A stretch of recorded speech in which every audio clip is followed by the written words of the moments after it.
सभी मित्रों का स्वागत है राजस्थान क्लासेस पर।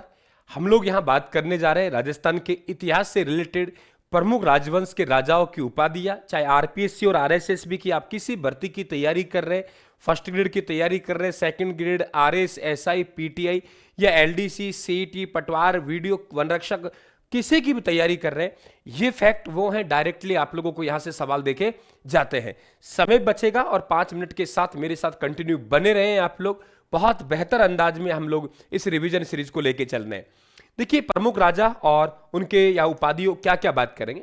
हमारे सबसे पहले आलू रावल की बात करेंगे। मेरी बात को बहुत ध्यान से सुनना है आप लोगों को।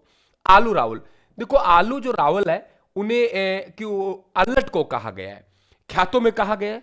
अल्लट वही है, आपको मालूम होगा, कि जिन्होंने आहड़ को राजधानी बनाई और मेवाड़ में जो नौकरशाही प्रथा है उस नौकरशाही प्रथा का प्रारंभ किया, वो अल्लट ने ही करवाया था। और आपको मालूम होगा वही अल्लट है जो हूण राजकुमारी हरिया देवी से विवाह करके एक अंतर्राष्ट्रीय विवाह उस समय हुआ था। बापा रावल, देखो बप्पा रावल है, इनको काल भोज की उपाधि हारित ऋषि के द्वारा दी गई। हारित ऋषि एक सन्यासी था, लकुल संप्रदाय, शैव संप्रदाय के ये सन्यासी थे। इन्हीं के आशीर्वाद से काल भोज को एक राज्य प्राप्त हुआ बप्पा रावल को। तो बप्पा रावल को काल भोज, फिर इन्होंने काल भोज ने एक मंदिर बनवाया, एक लिंग का मंदिर, जो उदयपुर में कैलाशपुरी में है। और मेवाड़ के महाराणा कहते हैं कि हम तो एक लिंग जी के दीवान हैं, तो एक लिंग जी के दीवान भी काल भोज को या मेवाड़ के राणाओं को कहा जाता है। राणा हम्मीर को वीर राजा का है। आपको मालूम होगा 1326 में जो रावल शाह का सत्ता खो चुकी थी, अलाउद्दीन खिलजी, उनके वंशजों का अधिकार हो चुका था, उस समय राणा हम्मीर ने वहां परचम लहराया। इसलिए इसे विषम घाटी पंचानन, सिंह के समान सदृश्य रहने वाला राजा। और महाराणा कुंभा ने अपनी टीका, ध्यान रखें आप, गीत गोविंद पर लिखी गई टीका पर वीर राजा कहा है। कवि बांधव, पृथ्वीराज चौहान नहीं आएंगे, यहां पे विग्रहराज चतुर्थ आएंगे। कौन आएंगे? विग्रहराज चतुर्थ।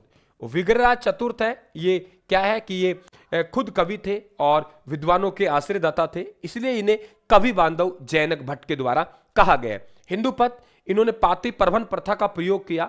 और पाती परवन, पाती मांगना नहीं बेटा, पाती मांगना तो कंजर जनजाति से रिलेटेड है। पाती परवन, अपने आसपास के राजाओं को चिट्ठी भेजी, आई हम लोग युद्ध लड़ते, तो हिंदू पति ने कहा गया। सैनिकों का भगना उसे भी कहा है। कर्नल जेम्सटोर ने सिपाही का अंश कहा है। मेवाड़ केसरी महाराणा प्रताप को कहते हैं। हल्दी घाटी का शेर महाराणा प्रताप कहते हैं। विषम घाटी पंचानन बाग स्थापत्य कलाजनक। देखो आपने पढ़ा होगा वीर विनोद की जो पुस्तक है, श्यामल दास ने जो वीर विनोद लिखी, उसमें कहा कि मेवाड़ में कुल मिला के 84 दुर्ग है और 84 दुर्गों में से 32 का जो निर्माण है वो अकेले महाराणा कुंभा के द्वारा करवाया गया। तो इन्हें स्थापत्य कला का जनक कहते हैं। मेवाड़ का दानवीर भामाशाह, जो दान करने वाला है उन्हें हम लोग दानवीर कहते हैं। महाराणा प्रताप को जो दान दिया वो भामाशाह ने दिया। उसके बाद जो भी दान दाता है उसे भामाशाह कहते हैं, इस नाम को बनाए रखने के लिए। आज हम लोग बात करें राजस्थान का भामाशाह जमनाल बजाज को कहते हैं, आपको सबको मालूम होगा। 1857 क्रांति का जो भामाशाह है वो हम अमरसर भाटे को कहते हैं। सशस्त्र क्रांति का भामाशाह सेठ दामोदर दास राठी को कहते हैं। मेवाड़ का करण भामाशाह विजय कटकातु राज सिंह ने टीका दौड़ का आयोजन करवाया और इनके द्वारा विजय कटकातु की उपाधि धारण की। बेटा आपको पीडीएफ मिल जाएगी, भाई आपको पीडीएफ मिल जाएगी, ये पीडीएफ आपको प्राप्त करनी चाहिए, तो बिल्कुल आप बेहतर तरीके से आगे बढ़ेंगे। इसके बाद आगे बात करते हैं हम लोग कि राजस्थान के आप लोगों के यहाँ पे आगे बात करें हम लोग यहाँ पे, तो देखिए यहाँ पे मालदेव को अस्मता वाला राजा कहते हैं, है ना। मालदेव को अस्मता वाला राजा, महान पुरुषार्थी, 58 परगनों का शासक, ऐसा नाम हम मालदेव के लिए इस्तेमाल करते हैं। राव चंद्रसेन है, ये महाराणा प्रताप से 1 साल छोटे थे, हालांकि 1541 में जन्म हुआ, महाराणा प्रताप का 40 में, लेकिन राजा 1562 में बन गए और महाराणा प्रताप 1572 में बने। तो इन्होंने पहले संघर्ष किया, इसलिए महाराणा प्रताप का अग्रगामी, महाराणा प्रताप का पथ प्रदर्शक।